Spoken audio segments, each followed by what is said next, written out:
បាទជំរាបសួរបងប្អូនអរគ្នាបាទថ្ងៃនេះផងដែរក៏ខ្ញុំបានមកដល់កន្លែងដែលយើងបានបុកដងស្នាប់លក្ខណៈម៉ាស៊ីនខ្នាតធំបាទជូនដល់គ្រួសារមួយទៀតហើយនេះគឺជាដងទី3ដែលស្ថិតនៅក្នុងភូមិស្វាយស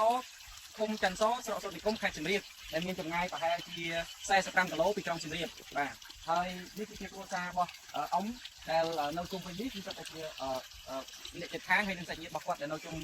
ម្ដុំនេះអញ្ចឹងយើងក៏បានបុកដងខ្នាតធំមួយជូនដល់គាត់ដើម្បីគាត់អាចចែករំលែកគ្នាប្រើប្រាស់ដែលនៅក្នុងនេះតែម្ដងហើយក្រៅពីនេះក្រៅពីដងនេះគឺអង្គការយើងបានធ្វើជាបន្ទប់ទឹកបាទនោះគឺជាកម្មវិធីបន្ទប់ទឹកស្អាត1 2 3 4 5 6ដែលយើងដាក់នៅជុំវិញនេះដើម្បីឲ្យគាត់មានសុវត្ថិភាពទៅលើការបន្ទប់បង់អនាម័យបាទហើយក្រៅពីនោះក៏យើងបានផ្ដល់ជាធុងចម្រោះបាទនៅពេលដែលគាត់មានដងនេះគឺយើងមានជាធុងចម្រោះទឹកស្អាតជូនពួកគាត់សម្រាប់គ្រួសារមួយផងដែរបាទនោះគឺជាផ្ទះរបស់គាត់បាទផ្ទះរបស់ពូហើយនេះគឺជាឈើនេះគឺប្រហែលជាគាត់ត្រៀមសម្រាប់ទុកធ្វើផ្ទះប៉ុន្តែសួរមិញថាមិនទាន់មានលុយធ្វើទេចឹងមិនដឹងថាអាចពេលណាបានទេបាទកំពុងតែសំលុយបាទឥឡូវនេះអាយុដូចជា60ជាងហើយមិនទាន់សំចិត្តជាងណាបាទនៅសំមិនទាន់គ្រប់យើងថាជា2 3ឆ្នាំទៀតអាចគ្រប់ទេណាต้องการโอยเต้មានណារងបាទអញ្ចឹងសូមយកឱកាសនេះជម្រាបដល់អំពូវិញផងដែរថាដងនេះគឺយើងទទួលបានជំនួយពីអង្គការដៃគូរបស់យើងនៅហុងកុងបាទឈ្មោះ Ultra Pop Life ដែលយើងមានអង្គការក្នុងស្រុកគឺអង្គការ AVTO នេះបាទនេះអង្គការ AVTO ដែលជាអ្នកធ្វើដងនេះឲ្យបាទដែលយើងទទួលជំនួយហ្នឹងដើម្បីយើងធ្វើដងជូនគ្រួសារមកអ៊ំនេះហើយអ្នកដែលបានបង្កើតអង្គការក្នុងស្រុកយើងនេះគាត់ឈ្មោះបងពិសិដ្ឋបាទពីមុនឡើយគាត់ជាកូនអ្នកស្រែមហាក្រប៉ុន្តែដោយសារតែគាត់បានមានឱកាសទៅបួសរៀនអញ្ចឹងទៅហើយក៏បានជួយបរទេសពីជួយចិនឲ្យមានឲ្យចូលបានគង់ពោះមានចំណេះដឹងមានការងារធ្វើល្អគាត់ក៏បង្កើតអង្គការនេះឡើងដើម្បីជួយអ្នកផ្សេងបន្តទៀតបាទហើយគាត់ក៏បានធ្វើកម្មវិធីច្រើនបើមិនជាអ៊ំបានជួយស្ដាប់រឿងហើយអាចចំណាយពេលពី3ថ្ងៃអត់អស់បាទអញ្ចឹងនេះគឺគ្រាន់តែជាដងមួយកម្មវិធីដងក្នុងចំណោមកម្មវិធីចំនួន4ដែលគាត់បានធ្វើទេបាទដូចជាប្រភពទឹកក៏ជាកម្មវិធីរបស់គាត់ដែលគាត់បានជួយអបអរសាទរដែរបាទហើយគាត់មានធ្វើផ្ទះគាត់មានធ្វើទុំតម្រូវឲ្យផ្សេងៗដើម្បីបម្រើឲ្យសហគមន៍ជាប្រយោជន៍ដល់សហគមន៍ឬក៏គ្រួសារដែលមានការខ្វះខាតក្នុងការប្រកាសប្រសាសន៍បាទហើយគាត់បានជួយច្រើនគាត់បានបង្កើតសាលាពីកន្លែងហើយរាល់ថ្ងៃបណ្ដុះបណ្ដាលជាង20នាក់ទៀតបាទកំពុងតែរៀនបាទហើយអង្គមានអ្វីជាការអរគុណដល់ទៅព្រឹកក៏ដូចជាអង្គការដែរទេអង្គបាទចាខ្ញុំអរគុណគ្រូអង្គការ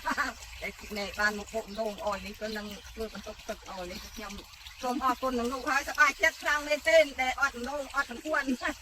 ខ្ញុំសូមអរគុណឲ្យបានលោកនេះចៅតាណាក៏បានសេចក្តីសុខសេចក្តីចម្រើនរងទីមានបានទៅទីចេះទៅឡើងឲ្យបានជួយខ្ញុំទីអាលោកគេលឺថាទៅមានទេអត់មានទេលោកអើយជួយទៀតខ្ញុំផងអូអាយុជាងចិត្តទៅហើយព្រះអង្គបាទចឹងទៅណែលោកទៅវានេះសម្រាប់ទៅសិនតែលោកថ្ងៃណាจะមានទេក៏ต้องមកមើលផ្ទះទៅឯងតែអាចចាបានទៅរំាច់ហ្នឹងបាទ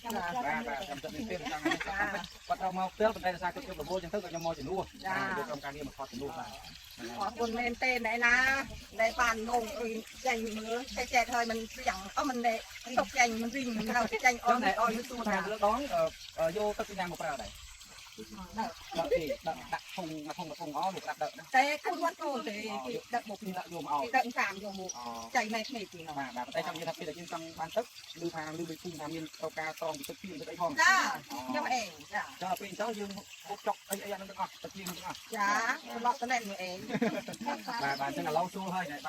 បានពីផ្ទះស្រាច់ចង់បានទឹកតិចទៀតអូពេលចៅចូលមកបាទសម្រាប់ពីខាងអង្គការទៅគឺជាមិនមានអីច្រើនទេគ្រាន់តែថាសូមឲ្យអ៊ំ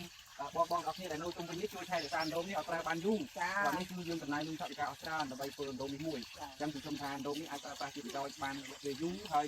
ជួយថែរក្សាទាំងអស់គ្នាបាទហើយបើមានបញ្ហាអីគឺយើងមានលេខទូរស័ព្ទអាចចូលជាមួយនឹងជារបស់នឹងចោះមកជួយមើលការងារបន្ថែមបើសិនជាមានបញ្ហាអីបាទសូមអរគុណច្រើនណាស់បាទសូមទៅសុខសប្បាយអរគុណបាទអរគុណតាមផ្លូវបាយទៅតាណាទៅបានទឹក